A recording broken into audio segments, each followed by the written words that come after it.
বাড়িতে মেহেদি গাছ থাকলে নাকি মেয়েদের বিবাহ হয় না, দয়া করে এই বিষয়টি জানাবেন। জিয়াউল হক আপনি লিখেছেন, মসজিদের দায়িত্ব পেয়ে সঠিকভাবে দায়িত্ব পালন না করলে কি গুনাহ হবে? হাদিউল ইসলাম লিখেছেন, প্রচলিত আছে মসজিদে দুনিয়াবি কথা বলা হারাম। মসজিদে দুনিয়াবি কথা বললে 40 বছরের ইবাদত নষ্ট হয়ে যায়, এই কথাগুলো সত্য কিনা? আব্দুল্লাহ জুবায়ের সর্দার আপনি লিখেছেন, মসজিদ স্থানান্তর করলে মসজিদের আগের স্থানটা কি ধরনের কাজে ব্যবহার করা যাবে? ফাহমিদা ইউসা ইয়ারি থেকে আপনি লিখেছেন, আমার সন্তান সবসময় অসুস্থ থাকে, মা হিসেবে সন্তানের সুস্থতার জন্য কি কি আমল করতে পারি? শরীফুল ইসলাম শরীফ আপনি লিখেছেন, ফরজ গোসলের উত্তম পদ্ধতি কি? বিলকিস বানু লিখেছেন, চলতি হিসাবে ব্যাংকে টাকা রাখা হলে তা অনিচ্ছা সত্ত্বেও কিছু অতিরিক্ত টাকা মূল টাকার সাথে যোগ হয়ে যায়, করণীয় কি? সোহেল মন্ডল লিখেছেন, ইন্ডিয়া থেকে বলছি, আমি একটা খ্রিস্টান বাড়িতে কাজ করি, তার বাড়ির খাবার খাওয়া যাবে কিনা? এছাড়া আব্দুল মালিক আপনি লিখেছেন, জুমার দিনে কাউকে জুম্মা মুবারক জানিয়ে শুভেচ্ছা জানানো জায়েজ আছে কি না? আব্দুল গাফার লিখেছেন, শুধু শুক্রবার রোজা রাখা যাবে কিনা? গালিব আহমেদ লস্কর লিখেছেন, আমাদের মা বোনেরা বেশিরভাগই বসে বসে নামাজ আদায় করেন, তাদের কি নামাজ হবে? মনিরুল হক মল্লিক আপনি লিখেছেন, আমি ভারত থেকে বলছি, পড়াশোনার ক্ষেত্রে সব থেকে ফলপ্রসূ আমলের ব্যাপারে বলবেন। নাসরিন আক্তার লিখেছেন, মহিলারা কি পুরুষ উস্তাদের কাছে আরবি শিক্ষা নিতে পারবে? কোন শিক্ষা দিয়ে কি হাদিয়া নেওয়া জায়েজ আছে? বিলকিস বানু লিখেছেন, চলতি হিসাবে ব্যাংকে টাকা রাখা হলে তা অনিচ্ছা সত্ত্বেও কিছু অতিরিক্ত টাকা মূল টাকার সাথে যোগ হয়ে যায়, করণীয় কি? অতিরিক্ত যে টাকাটা যুক্ত হয় আপনার সুদী ব্যাংকে, সেই টাকা আপনি সওয়াবের নিয়ত করা ছাড়া কোনো গরিব মানুষদেরকে দান করে দিবেন। আর সাধারণত চেষ্টা করবেন ইসলামী ব্যাংকিংয়ের সাথে যুক্ত থাকার। ইসলামী ব্যাংকিংয়ের সাথে যুক্ত থেকেও যে অতিরিক্ত টাকা পান সেটাও নিজে ভোগ না করাটাই হল নিরাপদ। সেটা কোনো গরিব মানুষকে সওয়াবের নিয়ত করা ছাড়া দান করে দিবেন, ইনশাআল্লাহ আপনি দায়মুক্ত হবেন। ফারজান আহমেদ লিখেছেন, আমার আব্বু বেঁচে থাকার কারণে আমাদের বাড়ি আব্বু আমার 2 বোন এবং আমার আম্মুর নামে লিখে দেন। আমাদের কোনো ভাই নাই, এটা ছাড়া আমাদের আর কোনো সম্পত্তিও নাই। এই সম্পত্তির যেটুকু আম্মুর নামে আছে, আমার আম্মু কি বেঁচে থাকার কারণে আমাদের 2 বোনকে লিখে দিতে পারবেন? সন্তানদেরকে বাবা মা তো ডোনেশন বা গিফট করতেই পারেন, সেই জায়গা থেকে আপনার আব্বা দিয়েছেন, আপনার আম্মু যদি এখন লিখে দিতে চান লিখে দিতে পারেন।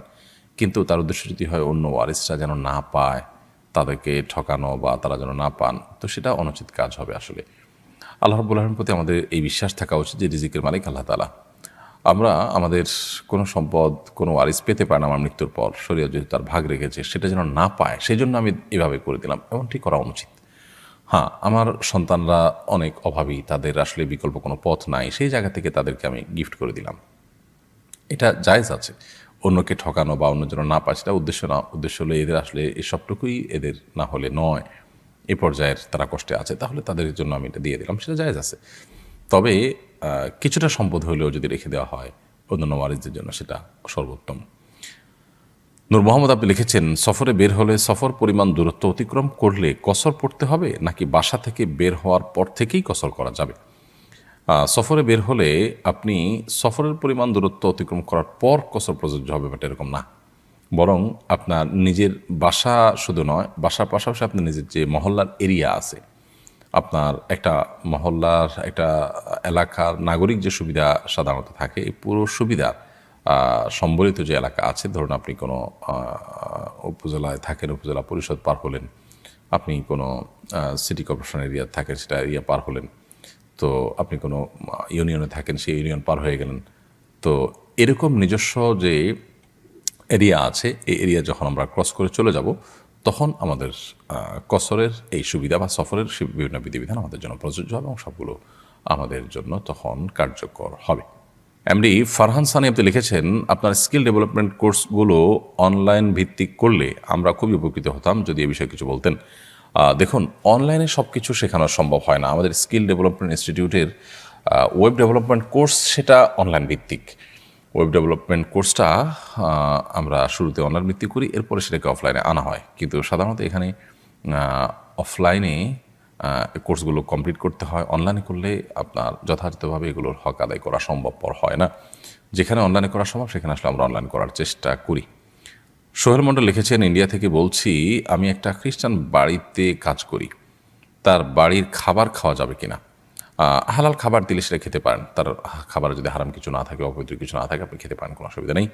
এছাড়া আব্দুল মালিক আপনি লিখেছেন, জুমার দিনে কাউকে জুম্মা মুবারক জানিয়ে শুভেচ্ছা জানানো জায়েজ আছে কি না? সাহাবীদের মধ্যে ঈদের দিনে পরস্পরকে অভিবাদন জানানো, শুভেচ্ছা জানানোর বিষয়টি প্রমাণিত। জুমার দিনে আলাদা করে কোনো শুভেচ্ছা বিনিময় বা অভিবাদন জানানো পরস্পরকে, এরকম কোনো বিষয় প্রমাণিত নয়। বিধায় জুমার দিনকে ঈদের যদিও হাদিসে এটাকে একরকম ঈদের দিন বলা হয়েছে, কিন্তু এটাকে আপনার ঈদের দিনের মতো শুভেচ্ছা বিনিময় সহ ঈদের অন্যান্য সুন্নাহগুলো এখানে ইমপ্লিমেন্ট করা সেটা অবশ্যই সুন্নাহ সম্মত নয়। তাহলে জুমা মুবারক জানিয়ে শুভেচ্ছা করা এটা সুন্নাহ সম্মত নয়। তানজিনা মাহমুদ আপনি লিখেছেন, কোনো মুসলিম ব্যক্তি মারা গেলে আলহামদুলিল্লাহ বলা নিয়ে শরীয়তের বিধান কি? যদি লোকটি অনেক বেশি পাপিষ্ট হয়, তার কারণে মানুষ ক্ষতিগ্রস্ত হয়, তার মৃত্যুতে অনেক মানুষের মুক্তি মিলে, তাহলে সেক্ষেত্রে মানুষ ইন্নালিল্লাহ বলল, আলহামদুলিল্লাহ বলল, সেটা বলা অযৌক্তিক নয় বা নাজায়েজ নয়। এরপরে প্রশ্ন হলো, নাবালেগ এবং মুসাফিরের জন্য কোরবানি করার বিধান কি? নাবালেগ বা প্রাপ্তবয়স্ক ব্যক্তির উপরে কোরবানি আবশ্যক হয় না। ঠিক একইভাবে মুসাফির ব্যক্তির জন্য কোরবানি প্রযোজ্য হয় না। সফররত অবস্থায় তারপরে কোরবানি প্রযোজ্য নয়। তথাকথিত আধুনিক শিক্ষিত হয়ে যারা আলেমদের ভুল ধরে তাদের ব্যাপারে কিছু বলেন। আধুনিক শিক্ষিত হলে আলেমদের ভুল ধরা যাবে না এমন কোনো কথা নাই। আলেমরা যদি কোনো ভুল করেন তাহলে বিনয়ের সাথে, ভদ্রতার সাথে, আদবের সাথে, লেহাজের সাথে, হুজুর আপনার এই জিনিসটা ভুল হয়েছে কিনা, আমি কি ভুল জানি কিনা, ভদ্রতার সাথে জানাই দেয়াতে কোনো অসুবিধা নাই। কিন্তু প্রশ্নের ভাব দেখে বোঝা যাচ্ছে যে কিছু লোক আছে হুজুরদের খোঁচাখুচি করে দোষ বাইর করার বদ রোগে আক্রান্ত, তাদের কথা মনে হয় বোঝানো হচ্ছে। যদি সেই লোক উদ্দেশ্য হয়ে থাকে তাহলে মনে রাখবেন, ওলামায়ে কেরাম তো পরের কথা, সাধারণ মুসলমানেরই পিছে লাগালাগি করা এটা গুনাহের কথা। নবী করিম সাল্লাল্লাহু আলাইহি ওয়াসাল্লাম বলেছেন, লা তাদাবারু, তোমরা একে অন্যের পিছনে লাগালাগি করো না। ওয়ালা তাহাসাদু ওয়ালা তাবাগাদু, তোমরা একে অন্যের বিরুদ্ধে হিংসা বিদ্বেষ শত্রুতা লাগালাগি খোঁচাখুচি করো না। ছিদ্র আবিষ্কার করার চেষ্টা করো না। ছিদ্রান্বেষণ বুঝেন, মানে ত্রুটি আবিষ্কার করার চেষ্টা করা যায়, মৌলবীর ভিতরে কি দোষ বাইর করা যায়, এই খোটাখুটি করে এই দোষ মুসলমানের পিছনে বাইর করাই গুনাহ। সেখানে একজন আলেমের পিছনে যদি খোঁচাখুচি করা হয়, দোষ বাইর করার চেষ্টা করা হয়, সেটা আরো অনেক বড় গুনাহ। ভাইরা আমার, লুহুমুল উলামা মাসমুমা, ওলামাদের রক্ত, ওলামাদের গোশত এটা বিষাক্ত।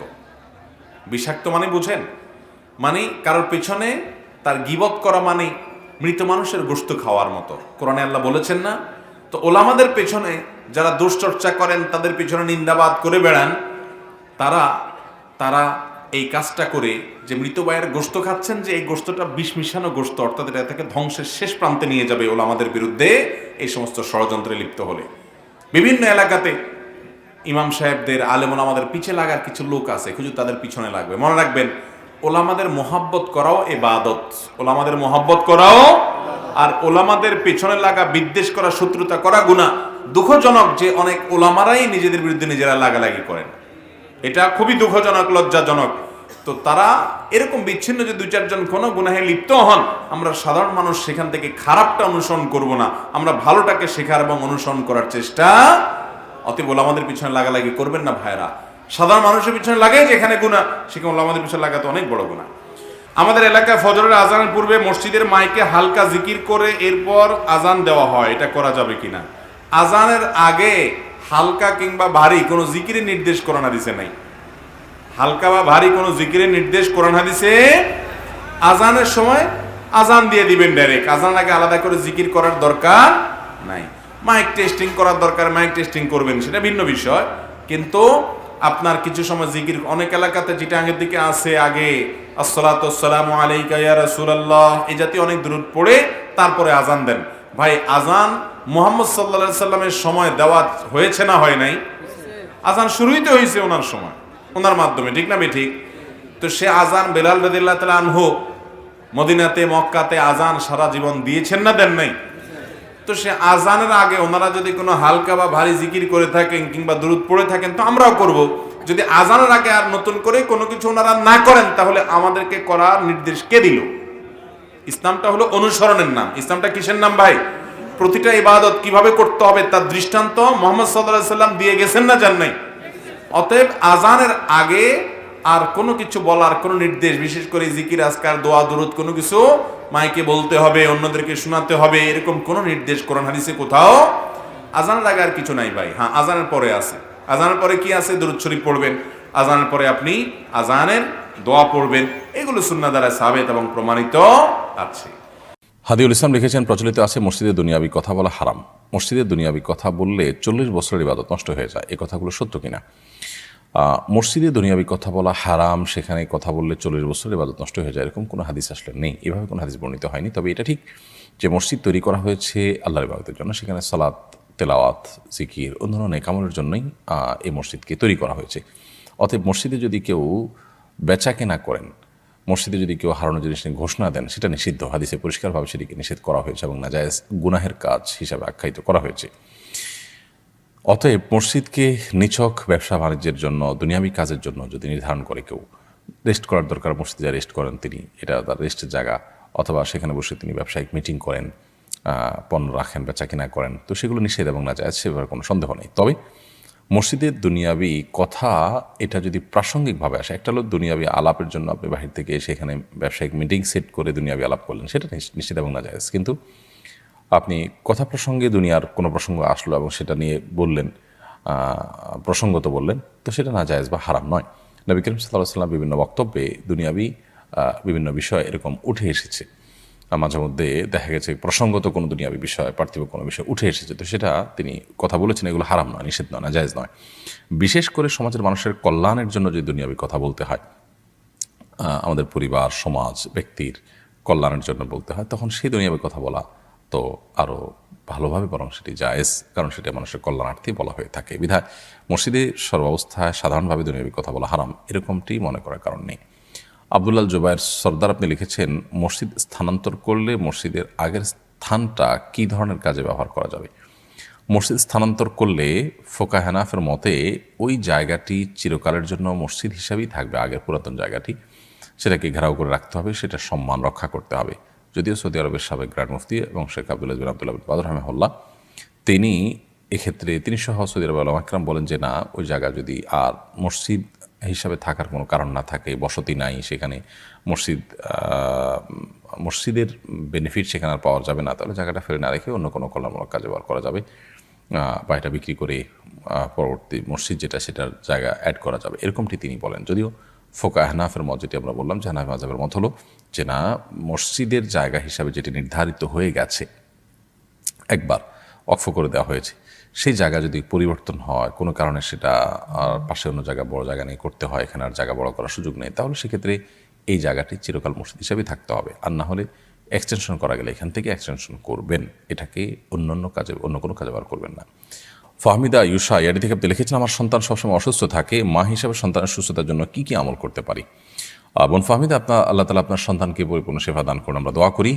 মা হিসেবে সন্তানের সুস্থতার জন্য আপনি তো সাধারণভাবে দোয়া করবেন, দোয়া কবুলের যে সময়গুলো আছে সেগুলোতে আলাদা করে দোয়া করবেন। মা বাবার দোয়া সন্তানের জন্য অনেক বেশি উপকারী। এর বাইরে তার রোগ নির্ণয়ের জন্য ট্রিটমেন্ট করা অথবা রোকিয়ার ব্যবস্থা করা, সেটা আপনি করবেন ইনশাআল্লাহ।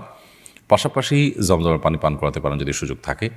সকালে আজোয়া খেজুর খাওয়ানোর চেষ্টা করতে পারেন খালি পেটে, এটিও শেফা হিসাবে কাজ করে। কালোজিরা, মধু, এগুলো শেফার কাজ করে হাদিস থেকে সুস্পষ্টভাবে এবং বিশুদ্ধভাবে প্রমাণিত। সো এগুলো আপনি তাকে নিয়মিত করাতে পারেন এবং সেই সাথে আল্লাহ তাআলা আপনাকে এবং সন্তানকে যেন সবর এর তৌফিক দান করেন, সেটা আমরা করছি।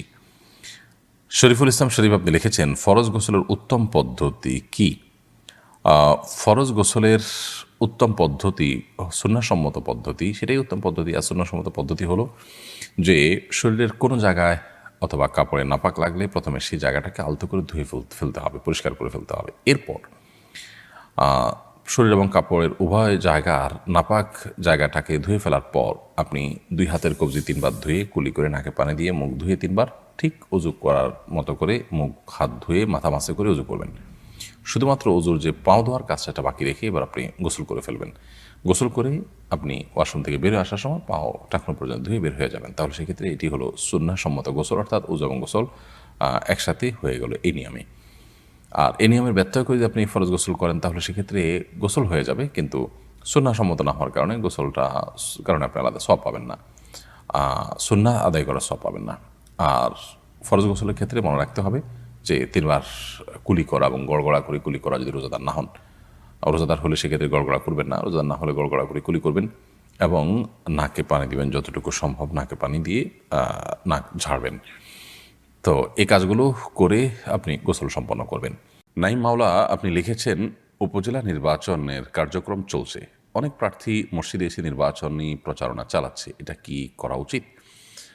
মসজিদে এসে নির্বাচনী কার্যক্রম চালানোর কোনো সুযোগ নেই, কারণ এখন আমাদের গণতান্ত্রিক নির্বাচনে যারা নির্বাচিত হচ্ছেন, এটা তাদের একান্তই পার্থিব একটি বিষয়, এখানে পারলৌকিক কোনো বিষয় খুব একটা নেই বললেই চলে। তো এরকম পরিস্থিতিতে তারা মসজিদে এসে যদি নির্বাচনী প্রচারণা চালান, তাহলে সেক্ষেত্রে সেটি সন্দেহাতীতভাবে দুনিয়াবি কাজ, একান্ত দুনিয়াবি স্বার্থ হাসিলের জন্য মসজিদে আসা এবং মসজিদে ঘোষণা দেওয়া, এই বিষয়টিতে আপনার পড়বে। আর সেটি নিষিদ্ধ। আপনারা জানেন যে মসজিদে হারানো জিনিসের ঘোষণা পর্যন্ত করা পরিষ্কারভাবে হাদিসে নিষিদ্ধ।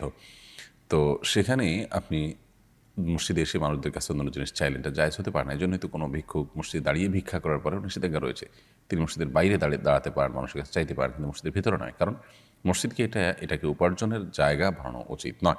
এরপর ইউজার ইউটিউবে আইডি থেকে আপনি লিখেছেন, অনেক বছর ধরে আমার স্বামী নেশা করে সন্তান এবং সামাজিক কারণে তাকে ছেড়ে যেতে পারিনি।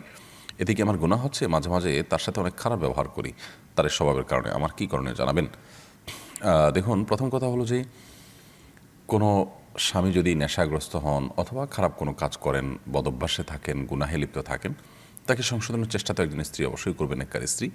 কিন্তু চেষ্টা করেও যদি তিনি ব্যর্থ হন, কোনোভাবে তাকে সংশোধন করতে না পারেন এবং আশাও ছেড়ে দেন, তাহলে ওই স্ত্রীর সুযোগ থাকলে তাকে ত্যাগ করে তার কাছ থেকে ডিভোর্স নিয়ে বিকল্প কোনো পথ তার দেখা উচিত। কারণ একজন মন্দ বা খারাপ মানুষের সঙ্গে সারা জীবন কাটানো, তার গুনাহের সহযোগী বা সাক্ষী হওয়া, এটা কোনো বুদ্ধিমান কাজ নয়। তবে যদি আপনার আর্থসামাজিক এবং সার্বিক অবস্থা সেরকম না হয়, তাহলে সেক্ষেত্রে তার গুনাহের জন্য তিনি আল্লাহর কাছে দায়ী থাকবেন, আপনার কোনো দায় থাকবে না। আপনি তাকে দাওয়াতি কাজ করেছেন, সংশোধনের চেষ্টা করেছেন, তবে ডিভোর্সের পর আপনার আসলে বিকল্প কোনো ভালো পথ আপনার নেই। সেই জন্য আপনি যদি ধৈর্য ধরে থাকেন, গুনাহ হবে না। তবে সেখানে তার সাথে সংসার করতে গিয়ে যদি তার সাথে ব্যবহার খারাপ করে আপনি গুনাহগার হন, গালিগালাজ করেন, অন্য অন্য খারাপ আচরণ করেন, অর্থাৎ যে কাজগুলো করলে আল্লাহর কাছে আপনি গুনাহগার হবেন, সেরকম কিছু হয়, তাহলে সেক্ষেত্রে সেটা আপনার জন্য জায়েজ হবে না। আপনি হয় তার সাথে সংসার করবেন, আর না হলে তার সংসার ছাড়বেন। আর করলে তার ভুল কাজগুলো থেকে তাকে ফিরিয়ে আনার জন্য চেষ্টা করবেন বহুবিধ। কিন্তু তাই বলে চেষ্টা করতে গিয়ে আপনি নিজে গুনাহে লিপ্ত হওয়ার কোনো সুযোগ কিন্তু নেই, সীমা লঙ্ঘন করার কোনো সুযোগ কিন্তু নেই।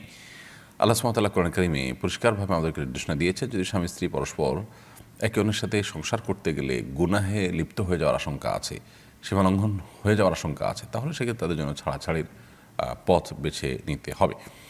তো এই যে ব্যাপারটা, এখানে আপনাকে নিজেকে নিয়ন্ত্রণ করতে হবে। যদি আপনার জন্য তাকে ছেড়ে যাওয়াটা কঠিন হয় বা তাকে ছেড়ে গেলে আপনার অন্ধকার থাকে সামনের পথ, তাহলে সেক্ষেত্রে আপনি নিজের মতো করে তাকে বোঝাবার চেষ্টা করবেন এবং তার পাপের জন্য সে দায়ী থাকবে, আপনার ইনশাআল্লাহ গুনাহ হবে না। তাহারাত তানি আপনি লিখেছেন, আমরা যারা শহরে থাকি তারা চিরুনির সঙ্গে উঠে আসা চুল ফেলবো কোথায়? বাইরে ফেলার পর ময়লা ফেলা লোকেরা বিক্রি করলে কি আমাদের গুনাহ হবে? কেউ যদি কুড়িয়ে নিয়ে বিক্রি করে তাহলে আমাদের গুনাহ হবে না। তবে আমরা চাইলে আমাদের আশেপাশে যেখানে খুব বেশি আপনার ময়লা নয়, ড্রেন ইত্যাদি নয়, খুব নোংরা জায়গা নয়, সেরকম জায়গা আমরা ফেলে দিতে পারি এবং সেই জায়গাগুলো আমরা খুঁজে বের করতে পারি। আবার প্রতিনিয়ত তো আর খুঁজে বের করা যায় না, তাহলে সেক্ষেত্রে আমরা কোনো এক জায়গায় সঞ্চয় করে রাখতে পারি। একসাথে হলে পরে কোনো মাটির নিচে পুঁতে ফেললাম বা কোনো জায়গায় ফেলে দিলাম, সেই কাজটি আমরা করতে পারি। মানুষের শরীরে কোনো অংশ বিক্রি করা জায়েজ নয়, এটা মানবতার অপমান। যার কারণে কোনো ব্যক্তি তার শরীরের কোনো কিছু, সেটা চুল হোক অন্য কিছু হোক, এগুলো বিক্রি করে এটা জায়েজ নয়। কেউ যদি কুড়িয়ে নিয়ে বিক্রি করে তাহলে সেক্ষেত্রে আপনার গুনাহ হবে না। গালিব আহমেদ লস্কর লিখেছেন, আমাদের মা বোনেরা বেশিরভাগই বসে বসে নামাজ আদায় করেন, তাদের কি নামাজ হবে?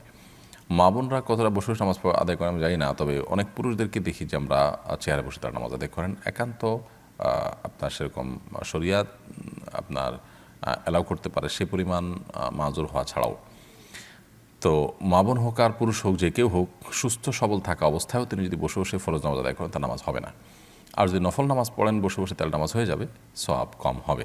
আর যদি অসুস্থতার কারণে বসে পড়েন, তাহলে সেক্ষেত্রে সওয়াবও কম হবে না, নামাজও হয়ে যাবে ইনশাআল্লাহ। তার ফারজান আহমেদ লিখেছেন, আমার আব্বু বেঁচে থাকাকালীন আমাদের বাড়ি আব্বু আমার 2 বোন এবং আমার আম্মুর নামে লিখে দেন। আমাদের কোনো ভাই নাই, এটা ছাড়া আমাদের আর কোনো সম্পত্তিও নাই। এই সম্পত্তির যেটুকু আম্মুর নামে আছে, আমার আম্মু কি বেঁচে থাকার কারণে আমাদের 2 বোনকে লিখে দিতে পারবেন? সন্তানদেরকে বাবা মা তো ডোনেশন বা গিফট করতেই পারেন, সেই জায়গা থেকে আপনার আব্বা দিয়েছেন, আপনার আম্মু যদি এখন লিখে দিতে চান লিখে দিতে পারেন।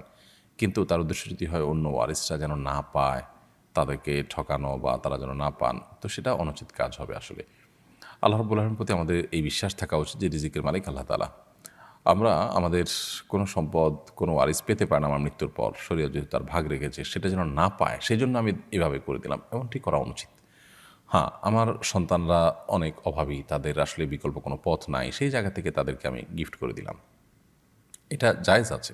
অন্যকে ঠকানো বা অন্য যেন না পায় সেটা উদ্দেশ্য না। উদ্দেশ্য হলো এদের আসলে এই সবটুকুই এদের না হলে নয়, এ পর্যায়ের তারা কষ্টে আছে, তাহলে তাদের জন্য আমি এটা দিয়ে দিলাম, সেটা জায়েজ আছে। তবে কিছুটা সম্পদ হলেও যদি রেখে দেওয়া হয় অন্যান্য ওয়ারিসদের জন্য, সেটা সর্বোত্তম। দরিদ্র ব্যক্তির কোরবানির বিধান কি? যিনি দরিদ্র অভাবী তিনি যদি কোরবানি করতে চান, তার পশু থাকে সেটা দিয়ে, তো তার জন্য এটা জায়েজ কাজ। এবং ফোকা হানাফের মতে তিনি যদি কোনো পশু ঠিক করে ফেলেন এটা কোরবানি করবেন, তাহলে তার জন্য আবশ্যক হয় কোরবানি করে ফেলা। এমনিতে তার উপরে কোরবানি ওয়াজিব নয়, তারপরে কোরবানি যেহেতু ওয়াজিব নয়, অতএব তার পশু থাকলেই তিনি কোরবানি করতে হবে, বা সামান্য কিছু টাকা আছে এটা দিয়েই তাকে কোরবানি করতে হবে, এটা জরুরি না। ধরুন তার কাছে 10-15 হাজার টাকা আছে, এটা দিয়ে চাইলে একটা কোরবানি করতে পারেন তিনি, কিন্তু এছাড়া তার কাছে আর কোনো টাকা নেই। যেহেতু শরীয়তের বিধান অনুযায়ী তার উপর কোরবানি প্রযোজ্য হয় না, আবশ্যক হয় না, সো এই টাকা থাকলেই যে তিনি কোরবানি করতে হবে এটা নেসেসারি নয়, বরং এটা তার একান্ত ইচ্ছার উপর নির্ভর করে, তিনি চাইলে করতে পারেন, কিন্তু শরীয়ত তাকে নির্দেশ করে না। খাসিকৃত পশু দ্বারা কোরবানি করা যাবে কিনা? অবশ্যই খাসিকৃত পশু এটাকে দিয়ে আমরা কোরবানি করতে পারি, এটা দিয়ে কোরবানি করলে কোনো প্রকার গুনাহ হবে না এবং নাজায়েজ কোনো কাজ হবে না। সায়েম আহমেদ লিখেছেন, আপনাদের কি নিজস্ব মাদ্রাসা যদি থাকে সেটা কি মাদ্রাসা? জি, ইতিমধ্যে আমাদের আসুন্নাহ ফাউন্ডেশন থেকে মাদ্রাসাতে সুন্নাহ আমরা স্থাপন করেছি। এটি আমাদের আসুন্নাহ ফাউন্ডেশন মসজিদ কমপ্লেক্সের সাথেই। বিস্তারিত জানার জন্য আপনি ফাউন্ডেশনের অফিসিয়াল নাম্বারে যোগাযোগ করতে পারেন। আব্দুল গাফার লিখেছেন, শুধু শুক্রবার রোজা রাখা যাবে কিনা? শুধু শুক্রবার রোজা রাখা হাদিসের আলোকে নিষেধ এবং মাকরুহ। যদি কেউ শুধু শুক্রবারকে শুক্রবার হিসাবে রোজা রাখে এটা অনুচিত কাজ। তবে আইয়ামা 20 চাঁদের 13, 14, 15 মধ্যে শুক্রবার পড়ে গেছে, বা আপনার শাওয়ালের 6 রোজার অংশ হিসাবে শুক্রবার আপনার রাখতে সুবিধা, সেটা কারণ আপনি রেখেছেন, এরকম কোনো কারণ শুক্রবার রোজা রাখলে সেটা তো জায়েজ আছে, কোনো অসুবিধা নেই। গালিব আহমেদ লস্কর লিখেছেন, আমাদের মা বোনেরা বেশিরভাগই বসে বসে নামাজ আদায় করেন, তাদের কি নামাজ হবে? মা বোনরা কতটা বসে বসে নামাজ আদায় করেন আমি জানি না, তবে অনেক পুরুষদেরকে দেখি যে আমরা চেয়ারে বসে তারা নামাজ আদায় করেন। একান্ত আপনার সেরকম শরিয়াত আপনার অ্যালাউ করতে পারে সে পরিমাণ মাজুর হওয়া ছাড়াও, তো মা বোন হোক আর পুরুষ হোক, যে কেউ হোক, সুস্থ সবল থাকা অবস্থায়ও তিনি যদি বসে বসে ফরজ নামাজ আদায় করেন তার নামাজ হবে না। আর যদি নফল নামাজ পড়েন বসে বসে তাহলে নামাজ হয়ে যাবে, সওয়াব কম হবে। আর যদি অসুস্থতার কারণে বসে পড়েন তাহলে সেক্ষেত্রে সওয়াবও কম হবে না, নামাজও হয়ে যাবে ইনশাআল্লাহ তাআলা। ফাতিমা জান্নাত লিখেছেন, মুসিবতের একটা দোয়া আছে, দোয়াটি হলো আল্লাহুম্মা জুরনি ফি মুসিবাতি ওয়াখলুফলি খায়রাম মিনহা। আপনার ওয়াজে শুনেছি জুরনি, কিন্তু মাঝে মাঝে কিছু ভিডিওতে দেখি আজিরনি লেখা থাকে। এখন আমার প্রশ্ন হলো এখানে জুরনি হবে নাকি আজরনি হবে? দেখুন, আল্লাহুম্মা জুরনি জীবনের উপর পেশ, এইভাবেই মূলত এই দোয়াটি রয়েছে। তবে আজরিনী পড়লেও সেটার অর্থ ফিট হয় এবং সেটা বিশুদ্ধ। আল্লাহুম্মা জুরনি এটাই আপনার অধিকতর অর্থবহ। রাকিবুল ইসলাম আপনি লিখেছেন, ইন্ডিয়া থেকে বলছি, আমাদের মসজিদে নামাজ এত তাড়াতাড়ি হয় যে পুরো তাসবিহ পড়ার সময় পাই না, এর ক্ষেত্রে করণীয় কি? আপনার মসজিদে নামাজে যদি খুব বেশি তাড়াহুড়ো করা হয় এবং পুরো তসবিহ পড়ার সময় না পান, তাহলে সেক্ষেত্রে ইমামের অনুকরণের জন্য আপনি চেষ্টা করবেন তাসবিহ না পড়ে হলেও ইমাম অনুকরণ করা। আর যদি মনে হয় যে না আমি আর সামান্য একটু বাকি আছে বলে ফেলতে পারি, তাহলে বলে ফেলে তারপরে ইমাম অনুকরণ করবেন, তাতে অসুবিধা নেই। আর ইমাম সাহেবকে নামাজের আগে পরে বোঝানোর চেষ্টা করবেন, কাউন্সিলিং করার চেষ্টা করবেন, যেন তিনি মানুষকে তাসবিহ পাঠের সময় সুযোগ দেন এবং তিনি যেন সালাত ধীরে ধীরে পড়েন, তাড়াহুড়া না করেন, এটি তাকে বোঝাতে হবে। মনিরুল হক মল্লিক আপনি লিখেছেন, আমি ভারত থেকে বলছি, পড়াশোনার ক্ষেত্রে সব থেকে ফলপ্রসূ আমলের ব্যাপারে বলবেন। পড়াশোনা ভালো হওয়ার জন্য সবচেয়ে বেশি গুরুত্বের সাথে আমাদের যেটি করা দরকার তা হলো পড়াশোনা মনোযোগ দিয়ে করা দরকার, সিরিয়াসনেসের সাথে করা দরকার। আমরা যখন মনোযোগের সাথে পড়াশোনা করবো ইনশাআল্লাহ তাআলা সাহায্য করবেন। সেই সাথে আল্লাহ তাআলার কাছে দোয়া করব, বিসমিল্লাহ বলে পড়াশোনা শুরু করব, ভুলে গেলে দরুদ পড়ব, সুন্নাহসম্মত লাইফস্টাইল মেনটেন করব, গভীর রাত পর্যন্ত পড়ে সকালে না ঘুমিয়ে এবং রাতে তাড়াতাড়ি শুয়ে ভোরে উঠে পড়াশোনা করবো। ইনশাআল্লাহ বিদিনিল্লাহ বিষয়গুলো আমাদের পড়াশোনার জীবনেতে বরকত এনে দিবে আল্লাহ যদি চান। মোহাম্মদ আবু হানিফ আপনি লিখেছেন, চট্টগ্রামে একটা মাদ্রাসা চালু করুন, ইনশাআল্লাহ হয়তো হবে, দোয়া করবেন, আল্লাহ তাআলা যেন ব্যবস্থা করে দেন, জমি জমা সব কিছু। শেখ আহমেদ লিখেছেন, ফ্রিল্যান্সিংয়ের অন্যতম একটা সেক্টর হচ্ছে ডিজিটাল মার্কেটিং। ডিজিটাল মার্কেটিং সম্পর্কে শরীয়ত কী বলে? আপনি যেটা মার্কেটিং করেছেন সেটা হারাম কোনো জিনিস না হয়, পদ্ধতি হারাম কিছু দিয়ে আপনার নারী ফেস ইত্যাদি দিয়ে যদি না করে থাকেন সেটা জায়েজ। আর যে হারামকে যদি করেন তাহলে সেটা নাজায়েজ হবে। বিষয়টা নির্ভর করবে যে আপনি কিসের মার্কেটিং করছেন, কী পদ্ধতিতে মার্কেটিং করছেন তার উপরে। নাসরিন আক্তার লিখেছেন, মহিলারা কি পুরুষ উস্তাদের কাছে আরবি শিক্ষা নিতে পারবে? কোরআন শিক্ষা দিয়ে কি হাদিয়া নেওয়া জায়েজ আছে? কোরআন শিক্ষা দিয়ে হাদিয়া নেওয়া জায়েজ আছে, তবে পুরুষ শিক্ষকের কাছে মহিলাদের কোরআন শিক্ষা উচিত নয়। মহিলাদের কাছে শিখবেন, একটু কষ্ট হলে সে ব্যবস্থাই করবেন, তা না হলে এটি ফিতনার দ্বারা যেমন উন্মোচিত হবে, এটি নাজায়েজের সম্ভাবনা অনেক জোরালো। যদি এমন হয় যে না সেরকম ফিতনার কোনো আশঙ্কা নাই, অনেক বৃদ্ধ মানুষ বা আপনার মহিলা অনেক বৃদ্ধা, কিংবা আপনার মহিলার কোনো ব্যবস্থা নাই, মহিলা শিক্ষিকার কোনো ব্যবস্থা নাই, তাহলে সেক্ষেত্রে বহু শর্ত সাপেক্ষে সেটি জায়েজ হতে পারে, কিন্তু সাধারণত এটি জায়েজ হবে না, কারণ বিকল্প পথ সচরাচর থাকে। একটু কষ্ট হলেও আমরা বিকল্প পথ খুঁজে বের করতে পারি। নুসরাত জাহান রিফা লিখেছেন, মৃত ব্যক্তির পক্ষ থেকে বদলি হজ ও কোরবানির পদ্ধতিটা বিস্তারিত জানতে চাই। মৃত ব্যক্তির পক্ষ থেকে বদলি হজ করতে পারেন যদি তিনি ওসিয়ত করে যেয়ে থাকেন যে আমি হজ করতে যদি না পারি আমার সম্পদ থেকে তোমরা হজের ব্যবস্থা করবে, তখন তার পক্ষ থেকে বদলি হজের ব্যবস্থা করা ওয়াজিব সন্তানদের উপর। আর যদি তিনি সেটা না করে যান, এমনিতেই সন্তানরা সব প্রণোদিত হয়ে তার পক্ষ থেকে হজ, বা সন্তান বা আত্মীয়স্বজন কেউ স্বপ্রণোদিত হয়ে যদি তার পক্ষ থেকে বদলি হজের ব্যবস্থা করেন, তো সেটা করতে পারেন। এক সাহাবী নবী সাল্লাল্লাহু আলাইহি ওয়াসাল্লামকে জিজ্ঞাসা করেছেন তার মা সম্পর্কে যে হে আল্লাহ রাসূল, আমার মা মারা গেছেন, আফা আহুজ্জু আনহা, আমি কি তার পক্ষ থেকে হজ করতে পারি? নবী সাল্লাল্লাহু আলাইহি ওয়াসাল্লাম বলেন, নাম, হ্যাঁ তুমি করতে পারো। তো এই জন্য মৃত ব্যক্তির তরফ থেকে বদলি হজ করা যায়। ঠিক একইভাবে কোরবানিও করা যায়। নবী করিম সাল্লাল্লাহু আলাইহি ওয়াসাল্লাম ইব্রাহিম আলাইহিস সালামের পক্ষ থেকে কোরবানি করেছেন, তিনি মৃত, তো মৃত ব্যক্তির তরফ থেকে কোরবানিও করা যায়, হজও করা যায়। এরপরে প্রশ্ন করেছেন মোহাম্মদ ইব্রাহিম, আপনি লিখেছেন একজন বক্তা টিকটকার হয়েছিল, সে পুনরায় আবার ওয়াজে ফিরে এসেছে, তাকে ওয়াজের দাওয়াত দেওয়া উচিত হবে কিনা? তার নিজেরই এখন ওয়াজের ফিল্ডে যাওয়া উচিত নয়, কারণ হলো ওয়াজ করার জন্য সে নিজে আসলে উপযুক্তই হয়নি। আমাদের দুর্ভাগ্য যে আমরা অনেকেই নিজেরা পাকার আগে মাইকের সামনে চলে আসছি, এবং আগে থেকে আমরা ওয়াজ মাহফিলে কথা বলার জন্য মরিয়া হয়ে থাকছি। যারা তরুণ উদীয়মান, তারা ওয়াজ হোক, নসিহত হোক, দাওয়াতি ফিল্ড হোক, এগুলোতে কাজ করার আগে তাদের শেখা উচিত, পর্যাপ্ত সময় নিয়ে সেগুলো তাদের শেখা উচিত, বোঝা উচিত, তাহলে ইনশাআল্লাহ তাদের জন্য সামনে অগ্রসর হওয়াটা অনেক বেশি সহজ হবে। আর যদি তারা সেটা না করে, তাহলে সেক্ষেত্রে এই জাতীয় পরিস্থিতিতে তারা নিজেরা বিভ্রান্ত হবে, জাতিকে বিভ্রান্ত করবে। এই যে একজন মানুষ মাহফিলের ময়দান থেকে হঠাৎ করে এই ফাসিকদের কাতারে চলে যাওয়া, এটা আলামত হলো যে তার ভেতরে দিনদারিতাটা ভালো করে বসেই নেই, তিনি নিজেই দিনদারিতা ভালো করে বোঝেন না, তিনি কি মানুষকে নসিহত করবেন? তো তার এখন নিজেরই ফিল্ডে যাওয়া উচিত না, আর অন্যদেরও তাকে নিয়ে টানি করা উচিত না, বরং তাকে তার উচিত আরও পড়াশোনা করা, আরও সিনিয়র ওলামা ইকরামের তত্ত্বাবধানে তাদের সোহবতে থেকে নিজেকে গড়ে তোলা, এরপর আস্তে আস্তে সামনে অগ্রসর হওয়া। মোহাম্মদ নুরুল ইসলাম লিখেছেন, কীভাবে হেদায়েতের উপর অটল থাকা যায়? আল্লাহর কাছে দোয়া করবেন, রব্বানা লা তুযিগ কুলুবানা বা'দা ইয হাদাইতানা ওয়া হাব লানা মিন লাদুনকা রাহমা ইন্নাকা আনতাল ওয়াহ্হাব। আল্লাহ, একবার হেদায়েত দেওয়ার পর আপনি আমার অন্তরকে আর বক্র করে দিবেন না, অটল রাখবেন হয়তো হেদায়েতের উপরে, আপনি দানশীল, এ দোয়া করবেন, আল্লাহ তাআলা শিখিয়েছেন। এরকম আরও দোয়া রয়েছে, যেমন আমরা দোয়া করতে পারি, ইয়া মুকাল্লিবাল কুলুব সাব্বিত কলবি আলা দীনিকা ওয়া তাআতিক, হে অন্তর পরিবর্তনকারী, আমাদের অন্তরকে আপনি আপনার দিনের উপরে, আপনার আনুগত্যের উপরে অটল অবিচল করে দিন। এভাবে দোয়া করবেন আল্লাহ তাআলার কাছে। এমডি মনারুল ইসলাম, আপনি লিখেছেন, নামাজ পড়া ছাড়া কি জান্নাতে যাওয়া যাবে? নামাজ পড়া ছাড়া জান্নাতে যাওয়া যাবে কিনা?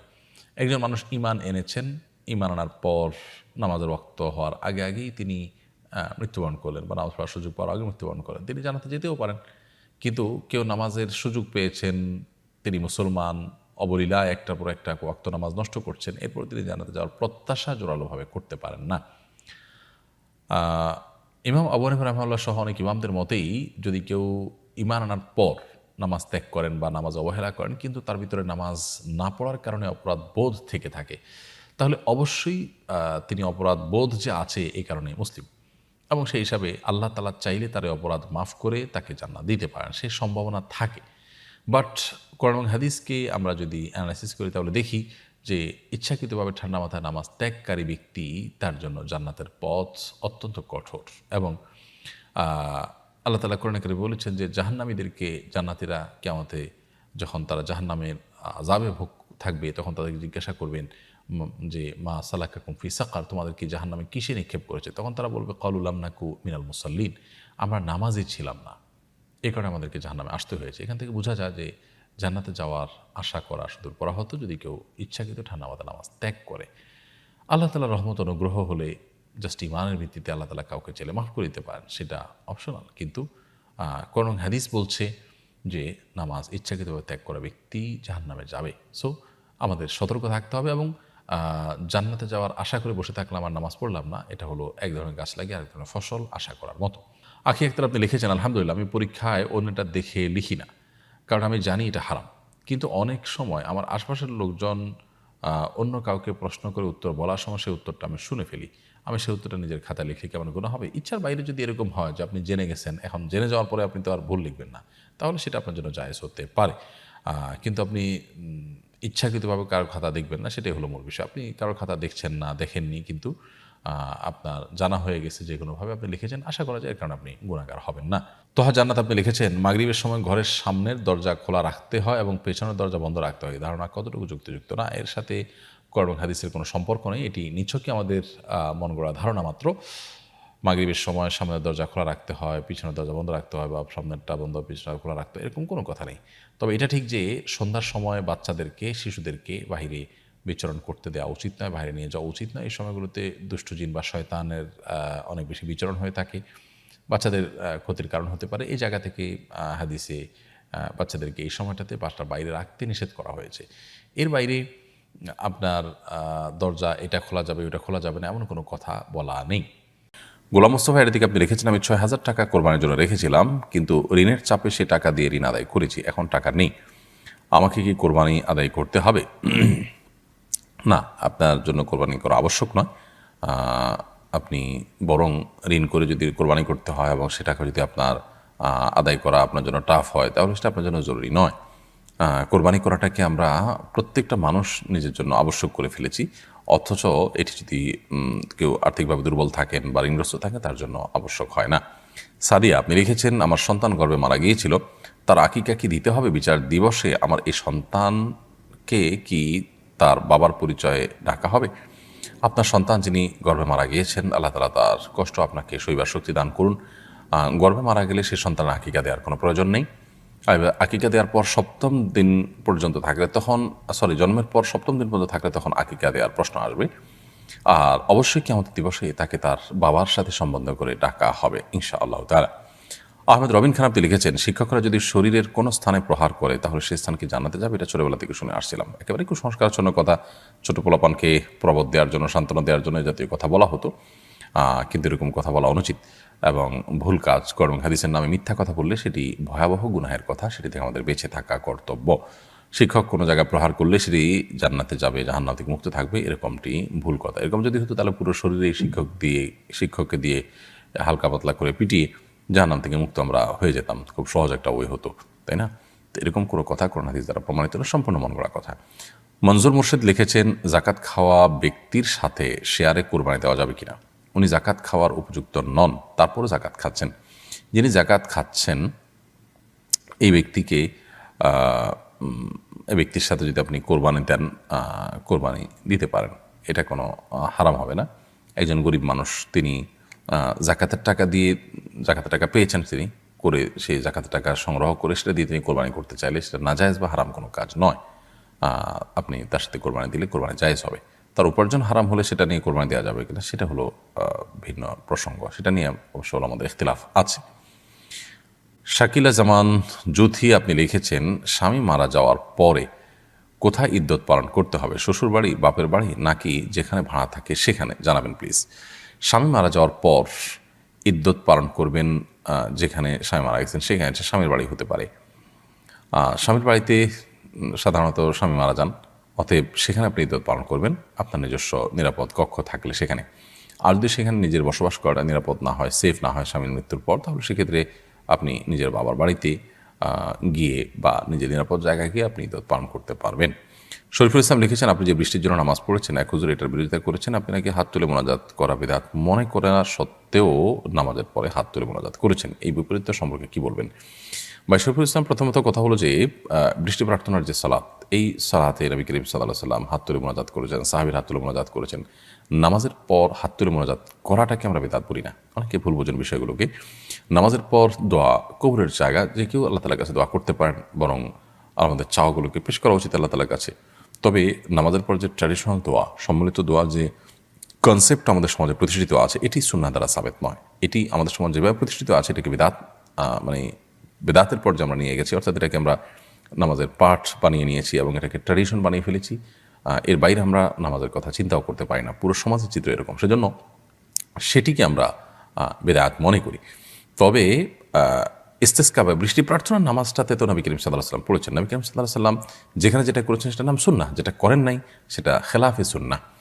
তো নবী করিম সাল্লাল্লাহু আলাইহি ওয়াসাল্লাম বৃষ্টি প্রার্থনার পর সাহাবীদেরকে সাথে নিয়ে তিনি আল্লাহর কাছে হাত তুলে দোয়া করেছেন, তো সেই কাজটাই আমরা করেছি। আর ৫ ওয়াক্ত নামাজের পর এই কাজটা তিনি করেছেন, সাহাবীদেরকে সাথে নিয়ে হাত তুলেছেন সম্মিলিতভাবে সবাইকে নিয়ে, এরকমটি সাবেত নাই, সেই জিনিসটা আমরা করি না। আমরা যেখানে যেটা করছি নবী সাল্লাল্লাহু আলাইহি ওয়াসাল্লাম অনুসরণই করছি। অতএব বৃষ্টি প্রার্থনার নামাজের ক্ষেত্রে একরকম করলাম, ওখানে আরেক রকম করলাম, এটা আমাদের মন গড়া নয়, বরং যেখানে যেরকম করেছি সেটা হাদিসের ভিত্তিতে আমরা করেছি। আল্লাহ তাআলা আমাদের ভাইদেরকে বোঝার তৌফিক দান করুন। সময় আইডি থেকে আপনি লিখেছেন, বাড়িতে মেহেদি গাছ থাকলে নাকি মেয়েদের বিবাহ হয় না, দয়া করে এই বিষয়টি জানাবেন। মানে এই ধরনের হাস্যকর এবং কুসংস্কারের জন্য কথাও আমাদের সমাজে আছে, আমার তো ভাবতে অবাক লাগে। মেহেদি গাছ নেই এরকম বাড়ি তো গ্রামে গঞ্জে খুব কমই আছে, তাহলে সেখানকার মেয়েরা কি স্বভাবিত আছে? জিয়াউল হক আপনি লিখেছেন, মসজিদের দায়িত্ব পেয়ে সঠিকভাবে দায়িত্ব পালন না করলে কি গুনাহ হবে? যে কোনো দায়িত্ব পেয়ে সঠিকভাবে দায়িত্ব পালন না করলে গুনাহ হবে, কারণ দায়িত্ব পালন করা এটা একটা আমানতের ব্যাপার, প্রত্যেকটা দায়িত্বই আমানত। অতএব সে দায়িত্ব পালন না করলে সঠিকভাবে আমানতের খেয়ানত এবং গুনাহ হবে, এতে কোনো সন্দেহ নেই। এমনি ফিরোজ আলম খান আপনি লিখেছেন, তেঁতুল গাছের কাঠ দিয়ে ঘর বানানোর ব্যাপারে কি কোনো নিষেধাজ্ঞা আছে? এটা কি অশুভ?